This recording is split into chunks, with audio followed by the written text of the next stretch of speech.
ദൈവസ്നേഹത്തിനു വേണ്ടി സ്വന്തം മാതൃത്വം പോലും പരിത്യാഗം ചെയ്ത ഒരു വിശുദ്ധയാണ് മേരി ഓഫ് ദി ഇൻകാർണേഷൻ എന്നറിയപ്പെടുന്ന മേരി ഗയാർഡ്. 17-ാം നൂറ്റാണ്ടിൽ ഫ്രാൻസിലായിരുന്നു മേരി ജീവിച്ചിരുന്നത്. വിവാഹിതയായെങ്കിലും ചുരുങ്ങിയ കാലത്തിനുള്ളിൽ ഭർത്താവ് മരിച്ചതോടെ അവൾ വിധവയായി. 19-ാം വയസ്സിൽ ക്ലോഡ് എന്ന കൈക്കുഞ്ഞിനൊപ്പമാണ് മേരി ജീവിതത്തിൻ്റെ വഴിത്തിരിവിലെത്തിയത്.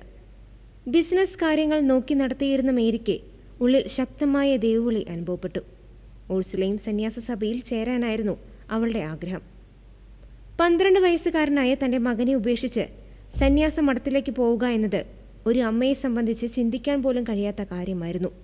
മേരി മഠത്തിൽ ചേർന്നപ്പോൾ മകൻ ക്ലോഡ് മഠത്തിൻ്റെ വാതിലിൽ വന്ന് കരഞ്ഞുകൊണ്ട് അമ്മയെ തിരികെ വിളിക്കുമായിരുന്നുവെന്ന് ചരിത്രം പറയുന്നു.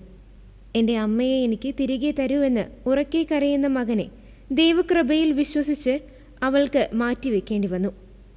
ഈ പ്രവൃത്തി അക്കാലത്ത് വലിയ വിവാദങ്ങൾക്കും വിമർശനങ്ങൾക്കും ഇടയാക്കി.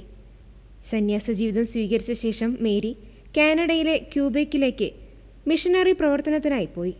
അവിടെ തദ്ദേശവാസികൾക്കായി സ്കൂളുകൾ സ്ഥാപിക്കുകയും ക്രിസ്തുമതം പ്രചരിപ്പിക്കുകയും ചെയ്തു. കാനഡയിലെ കത്തോലിക്ക സഭയുടെ വളർച്ചയിൽ വലിയ പങ്ക് വഹിച്ച അവരെ മദർ ഓഫ് ന്യൂ ഫ്രാൻസ് എന്നാണ് വിശേഷിപ്പിക്കുന്നത്. മേരി ഉപേക്ഷിച്ചു പോയ മകൻ ക്ലോഡ് പിന്നീട് ഒരു ബെനഡിക്റ്റൻ സന്യാസിയായി മാറി എന്നത് മറ്റൊരു അത്ഭുതമാണ്. തൻ്റെ അമ്മയുടെ ആത്മകഥയും അവരുടെ ആത്മീയ ദർശനങ്ങളും ലോകത്തിന് പരിചയപ്പെടുത്തിയത് മകൻ തന്നെയായിരുന്നു. അവർ തമ്മിൽ കത്തുകളിലൂടെ ശക്തമായൊരു ആത്മീയ ബന്ധം പിൽക്കാലത്ത് രൂപപ്പെട്ടു. മേരിയുടെ ഈ ത്യാഗപൂർണമായ ജീവിതം പരിഗണിച്ച് 2014 ഫ്രാൻസിസ് മാർപ്പാപ്പ അവളെ വിശുദ്ധിയായി പ്രഖ്യാപിച്ചു. സ്വന്തം ഹൃദയത്തെ മുറിപ്പെടുത്തിക്കൊണ്ട് ദൈവഹിതത്തിന് കീഴടങ്ങിയ അവളുടെ ജീവിതം ഇന്നും വിശ്വാസികൾക്കിടയിൽ വലിയ ചർച്ചയാണ്. മനുഷ്യസഹജമായ സ്നേഹത്തേക്കാൾ ഉപരിയായി ദൈവസ്നേഹത്തിന് പ്രാധാന്യം നൽകിയ വിശുദ്ധ മേരി വിശ്വാസം എന്നത് വലിയ ത്യാഗങ്ങൾ ആവശ്യപ്പെടുന്ന ഒന്നാണെന്ന് ലോകത്തെ ഓർമ്മിപ്പിക്കുന്നു.